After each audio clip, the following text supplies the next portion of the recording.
You're listening to Experience This, a show about the emerging experience economy with your host, Tom Young. Hey, welcome everybody. This is Tom Young. Let's go around the room. Hey, this is Sean. Karen. Hey, thanks everybody for joining the show today. Hey, today on Experience This, we're going to talk about redesigning sort of experiences for the aging population and how we start to do things that are typically associated with younger people, but bringing it to an older and aging population set. So everything from seniors to the over 50 crowd to the Gen Xers. How do we bring sort of things that the millennials are driving and some of the more cool digital experiences up into the different demographic segments for an older population to enhance their experiences? Mm-hmm. So what are your guys' thoughts on that topic? Well, I think it's first, it's important to differentiate like the things that make older people now and generation now happy is most certainly probably not going to be the same as what would make my generation, and what we would want from retirement. They're not going to be equal. So they're, it's important to kind of look into like what these differences would be and maybe even how you can capitalize on that. Yeah, and I think just the notion of retirement, it feels so bulky and heavy. And I feel as people get older, society's kind of marginalized them and put them in this compartment like, oh, you've retired. So it's like you've exited out of mainstream culture in a way. But yet there's a lot of people who are, with the use of technology now, like you can track your health, be on top of it. And so the population that's starting to age is actually really healthy. And I don't think people are ready to just sit at home and watch TV. And the term retirement, connotes obsolescence as well. Yeah. Right. Yeah. So that's one way to look at it. The other way to look at retirement is the notion of drudgery followed by living. Yeah. Yeah. And both of those paradigms are probably unhealthy paradigms about the way we view the bulk of our youth, and we have our friend Alan Watts here, and we have our 360 camera here. I see this. We're doing this show in VR. We're testing out this notion of doing this, but we have our Alan Watts 360 cam. Alan talks about the notion of, life being a musical where during the musical you're supposed to sing and dance versus a destination where you do all this stuff to get to a point, because that's a big lie. Because when you get to that point, whether it be $1 million or the vice president of the Muckety Muck Corporation, Right. Once you get there, you're unfulfilled and you set something else, and it's an empty life if you treat life as a destination. Yeah. Yes. So you have to enjoy your time. Like Sean, I don't need to tell you that because you're a poster child of enjoying your time as you're going through your singing and dancing is better than most of us. Mm-hmm. And so this notion of retirement and I think, we want to open up older people to everything from the Gen Xers to the baby boomers to the people who were before that, who are older, is to open them up to the possibilities that there are experiences out there that can be used leveraging some of the cool technologies that are out there that can enhance their life. Right. And not every group's going to have the same thing. And so like a first-person shooter in a VR setup is not something that's going to appeal to somebody who's 65 years old in all likelihood. Right. But if you could enhance their social time with their children, with their grandchildren, with their family and friends, my guess is that's probably something that's solving a big problem. You go to a problem like a nursing home, I would say loneliness is endemic. Yeah. Yes. It's really depressing. Yeah. One of the biggest problems I would say for older people is that feeling of loneliness, because not only do you have, it's old age, people are unfortunately passing away, that your friends, family, that are people that are close to you. So it can get to a point where this loneliness kind of really starts creeping in and becomes, if not the biggest problem, one of the biggest problems in happiness. But even like thinking of using the technology to be able to enhance the reliving of memories, which I know, when my grandparents are still alive, they love looking at old pictures and talking about it. And then think about the ability for them to do that. And then also put it into rather than a consumptive mode, where I want to just give something to a septuagenarian or somebody who's older, is to also have them contribute back. like one of the things I think is probably underdone in our society is the grabbing and cataloging of oral histories. Mm-hmm. Oh yeah. So exactly. is to use the technology, show the old pictures, and grab the oral history that goes with it. Right. Because while you may not be interested in hearing a story for the 9th time from your grandmother, your grandchildren might be. Right. And so now we have the ability to preserve that in a very low cost way. But it also creates an engagement model that's part of the experience for older people. Yeah, it's super easy. You have it on your phone, right? Everyone has it on their phone. Just open the voice memos app. You can record whatever you want. You could send it. These are things that are super easy to do nowadays. I think it's quite interesting. So I was doing a search before we started this episode on what are some of the cool things that technology is doing around retirement. And there's a gap because most of what I found was about technology tools that are disrupting how we're planning for retirement. So it's all like financial based, right? But there's nothing around, or from what I saw, it seems like there's still a place where the social connection, like we can still develop that. I think the focus has just been still more on the old analog. There is retirement and how can you get there quicker? Yeah. Which is like we're chasing the wrong thing, I think. Yeah. In the book we have coming out next week, yeah, we talk in one of the graphics that we use in several places in the book is Maslow's hierarchy, right? Which is like a 5-level pyramid. And the first 2 are basic survival levels of, making sure I have oxygen, food, water, shelter, safety, etc. But that base needs to be so wide, but doesn't need to be infinitely wide, right? Yeah. Before I become living in a world of excess abundance that's not valuable to me individually, especially if it comes at the cost of not focusing higher up in the pyramid all the way up to the self-actualization and purpose. Mm-hmm. And I think our society is probably distorted to horizontal expansion of the first 2 layers, getting more and more stuff, more and more money, more and more status, and less of the up the pyramid where it's individual, like social, self-actualization and self-worth. And I think if we focus our lives a little bit more balanced along that pyramid, we probably would be happier people as a result. There's also a thing where like people that are older, and especially after retirement when they have more free time, that's when those things become more prevalent to them versus, sometimes they're just caught in the whirlwind of life and work and all of that beforehand that they don't focus on those things.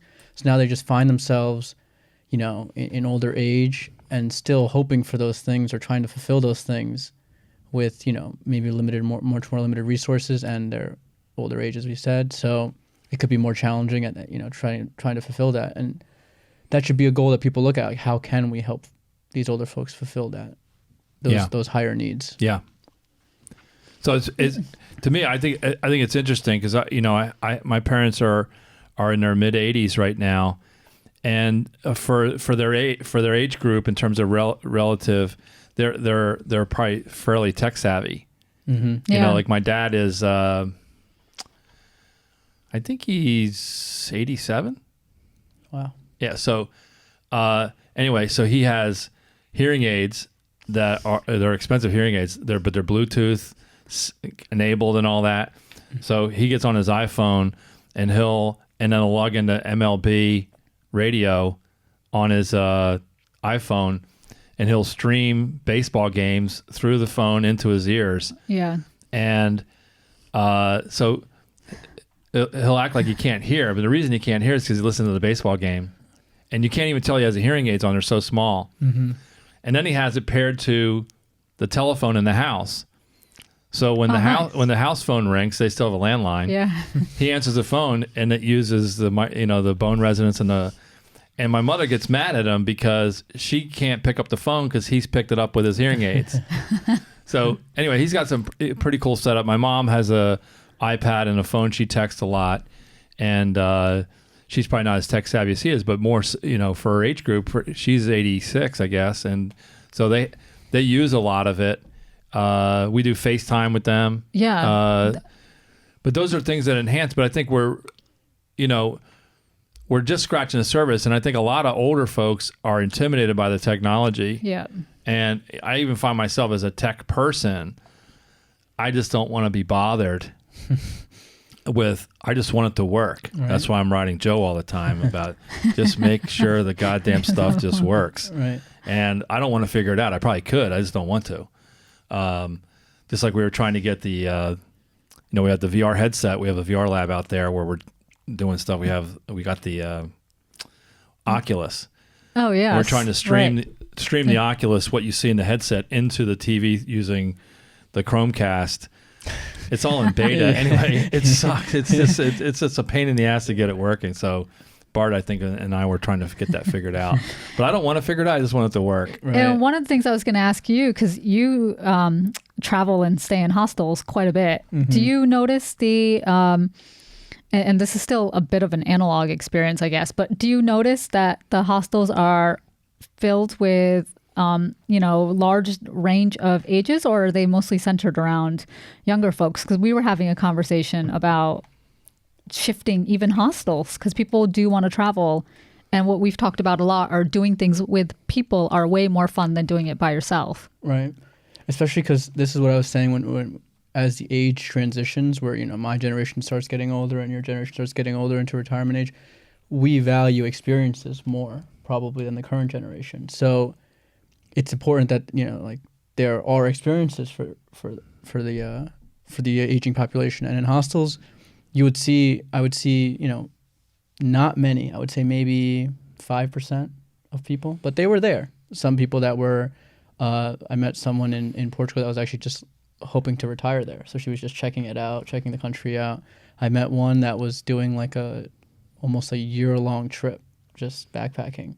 And he was this awesome guy who worked in the mountains in Canada. So you just have people of all different, ages and just backgrounds doing this. But I could see, for example, me retiring.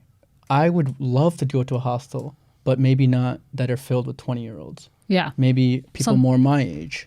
And, we can do things that I would enjoy during that time, wine tours and it's more sophisticated. Right. Yeah. So I think, getting a baby boomer or someone even older, I don't know what the generation before baby boomer is called, but anyway, whatever that generation is, getting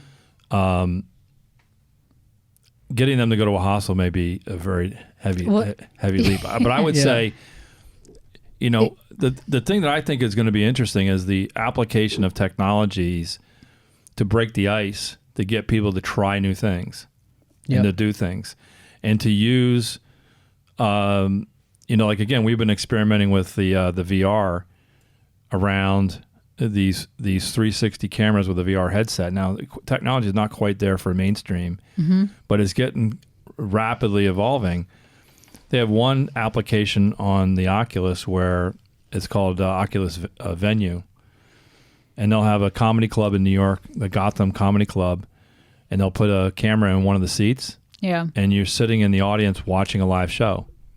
And you look around and you can see the people that are there. Now imagine, right now we have this camera set up in the sixth position here on our table. Imagine this was a family dinner. And somebody couldn't attend, they happen to be in a different country or a different place. They could log in. Maybe they couldn't talk in the current format right now, but they could watch and see what's happening. So I had, my daughter had her 25th birthday over the weekend, and TJ couldn't be there because he had another commitment. So I put this camera out there and I recorded our dinner with the family. Nice.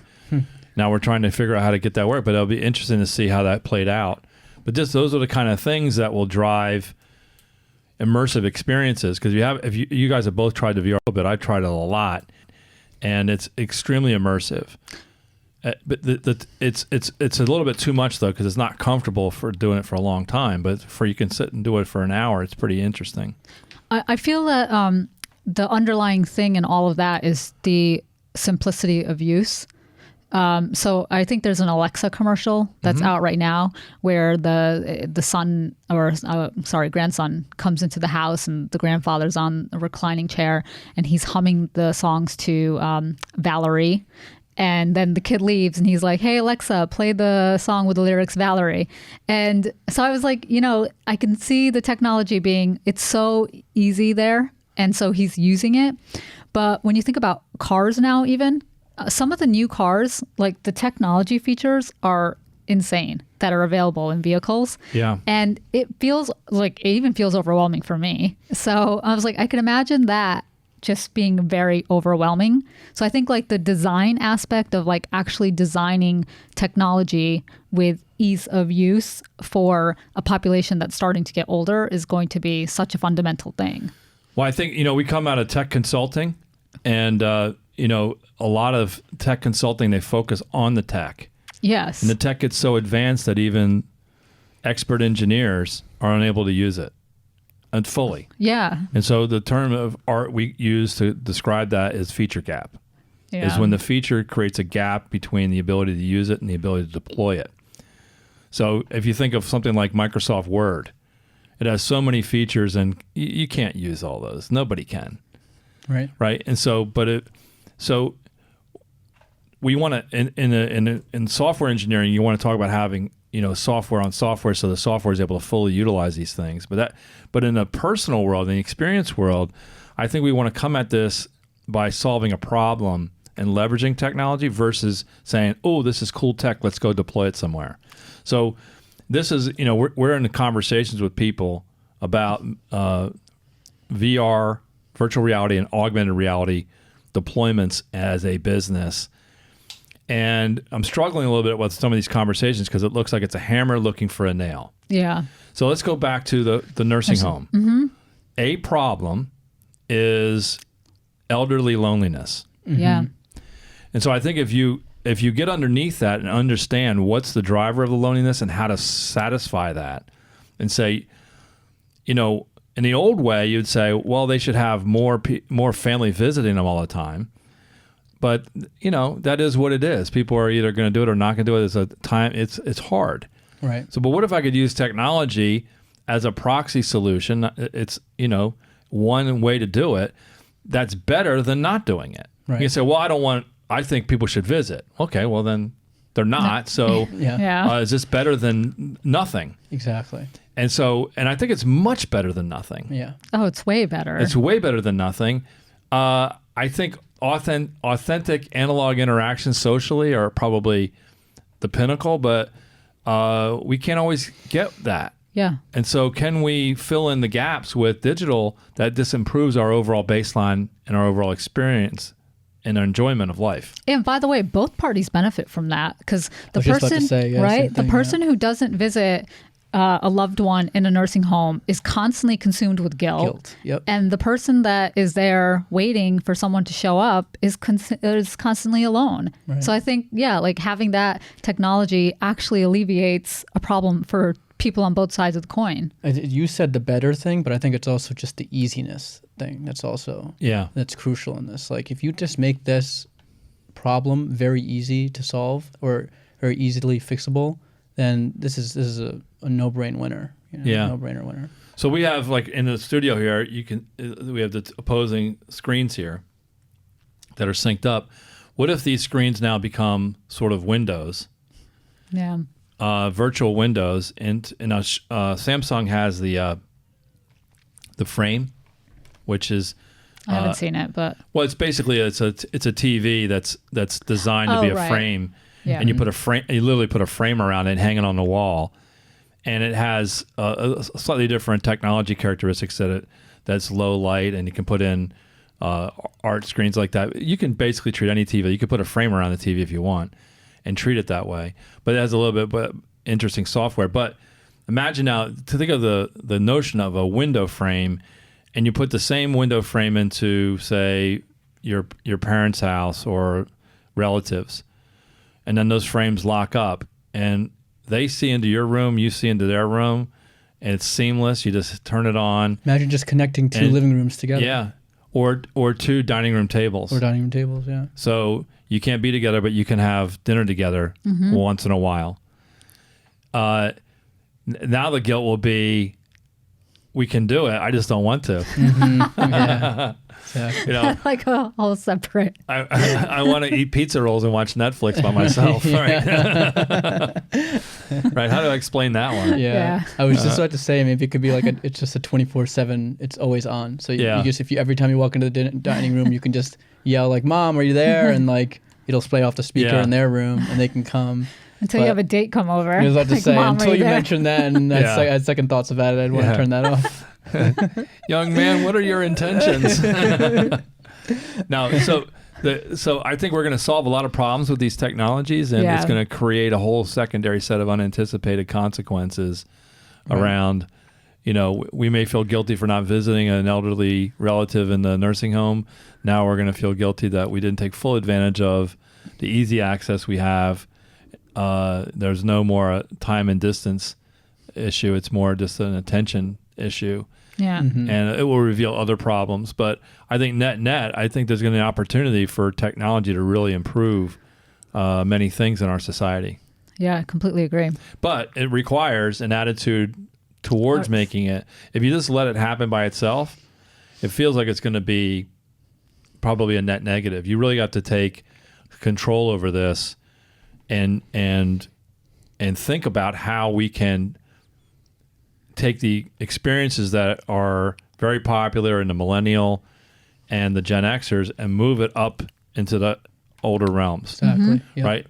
It's in the Gen Xers and the millennials' interest because eventually they're going to get older. Yeah. Right. Their tastes are going to change. Their issues are going to change. So you're better off to seed that market early. Exactly. Make sure those markets mature and have a better connection with the older people in your society, family, friends, etc.